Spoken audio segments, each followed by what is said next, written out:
We had a conversation, I think almost a year ago, with Brent from Neovolta. You're back to fill us in on all the things that have happened. Do you want to give us like a rundown? Thanks, guys, for having me again. Extremely busy year. We've continued to make product improvements. I think we are staying ahead of the competition in most aspects, and we successfully uplifted to Nasdaq even in a down market. About Congratulations. two That's months big. ago. Yeah, that's really big. So we raised 4.1 million in a down market, and we raised it at a premium, and the stock has held up. We're doing incredibly well. So I'm super thrilled. All kinds of activity over the last year, and I'm happy to share lots of details with you. What does a small company have to do to go to list, and what has happened since then? Well, you got to pass a couple annual audits. You got to have a value above certain levels for a certain period of time. There's a lot of legal work. None of that's a challenge. It just takes time. But the thing that slowed us down the most was the capital markets started falling apart, and that caused us We didn't notice. to hit pause for a little while until we figured that out. But our banker, the Maxim Group, was so excited. They continued to push forward. And so you got to go through your annual audits and stuff, and all that stuff takes time. And every time you go into another quarter, you got to refresh everything. So these things just take time. We didn't necessarily think the process was difficult. It just takes a while, and when the stock market overall is not performing very well, that adds some anxiety into the mix. But for Neovolta, no problem. Is this an IPO or a direct listing? What did you do exactly? So we uplifted from OTC via the Reg A process onto Nasdaq. So that's not an IPO. It's not considered an IPO. It is considered an IPO from Nasdaq, but we were already public. But you're public on on the limited market. Yeah. So, but let's make this clear. You did not SPAC, correct? Correct. Oh, yeah, that's not SPAC. Good. It's good to know because nobody loves SPACs anymore. Okay. Yeah, they sort of fell out of favor. That was so 2020, guys. You're a Powerwall competitor, just to be clear, in case people have forgotten or didn't watch the interview. We'll include the interview link. But you're a Powerwall competitor to Tesla, something like that. So tell us how the product line has expanded and the partnerships you are creating based on this. One of the things that took time with getting back to you all is when you're trying to uplift the market, obviously you're in a quiet period. And we were working on some partnerships, and all of that stuff was kind of intertwined all at the same time. So that's why it took some time from February. Obviously, it's September going into October. But yeah, during that time, we've rolled out several new capabilities that are extremely exciting to our installers. So one of them is the fact that we can now accept 208 three-phase commercial power. All right.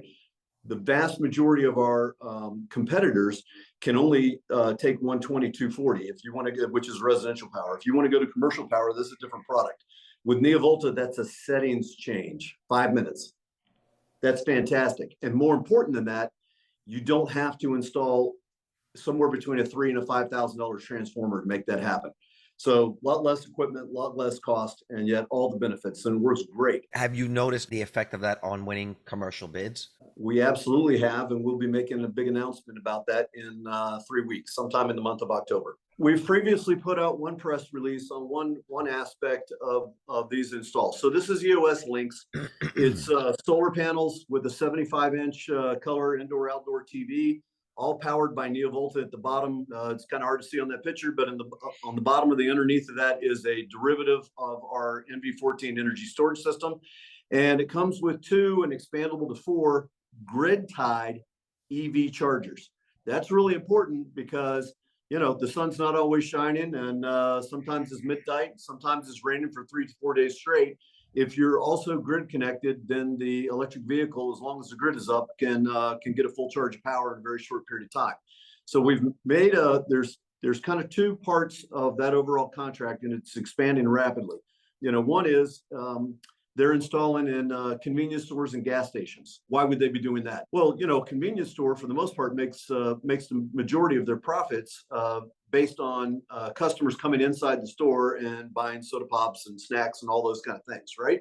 Well, if you have an electric vehicle, you're not pulling in for gas anymore. So this is a driver of electric, if you will, pun, electric vehicle owners and operators to be able to pull in, get a charge, and still come in and participate with sales on the convenience store side. The other side of that is now, which is rolled out, is it's going in hotel chains. So We've previously made the convenience store announcement. I can give you some examples. We're calling them the kiosks. They've been installed at BP gas stations, Koala, Shell, Chevron, Duke's, Marathon, Quick Pantry, Quick Save, and the list is growing. All right. On the hotel sides now, they've been installed at Comfort Suites, Quality Suites, Comfort Inn, Sleep Inn, Quality Inn, and Econo Lodge, and Red Roof Inn, and several others, and the contract's growing.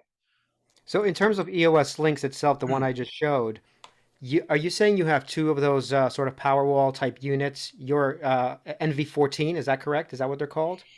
Yeah, it's called NV14K just for model number differentiation. And there's some differences in bells and whistles in that between our standard NV14. But in this installation, it's the brains behind everything. The TV is direct current. The communications are all direct current, all connected with satellite.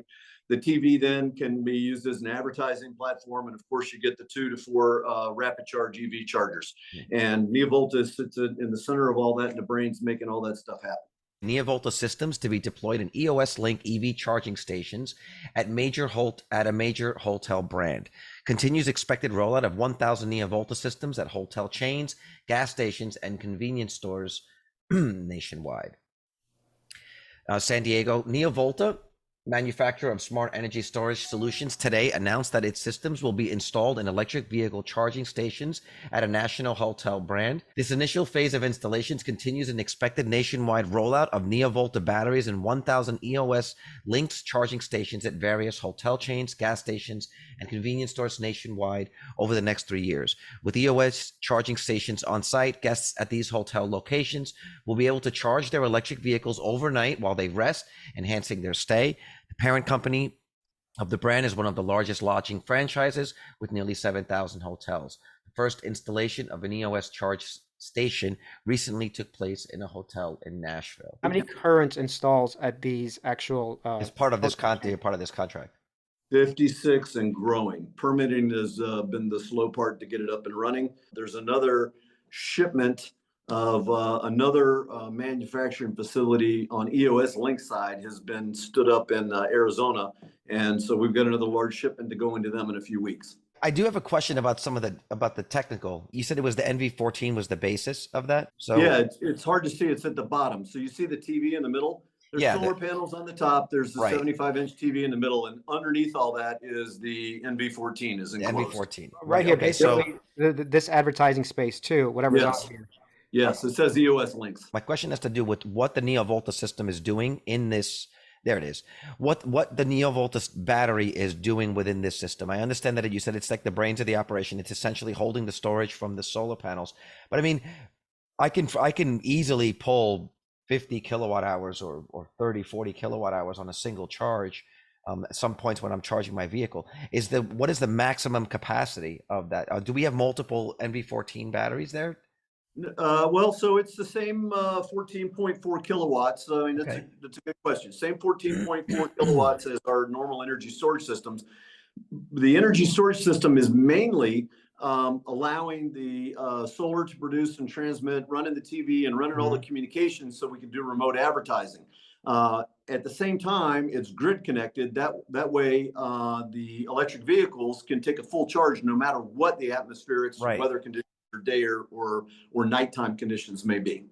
My question is, why not install 4, 5, 6 of these NV14 batteries there? Why don't you have 5, 6 of That's these? extremely cost effective. And you adding more batteries isn't really the technical thing. You'd have to add a whole lot more solar panels. Otherwise, you're still coming from the grid. And let's just put it in perspective. If you had a 20 panel array of 300 watt panels, which they're never going to make 300 watts, but let's just say maximum they're making 5,000 watts an hour on the brightest, sunniest day of the year, right? One electric vehicle pulls up, one Tesla with a 100 kW battery pulls up. Right. You know, drains the batteries. You better be grid connected because you're not even producing solar fast enough. What does that buy you? 5 miles? You know, so you have to be on a charger for electric vehicles. You have to be grid connected. The solar is value added, right? But you have to be grid connected or there just simply is not going to be enough juice to power up the car.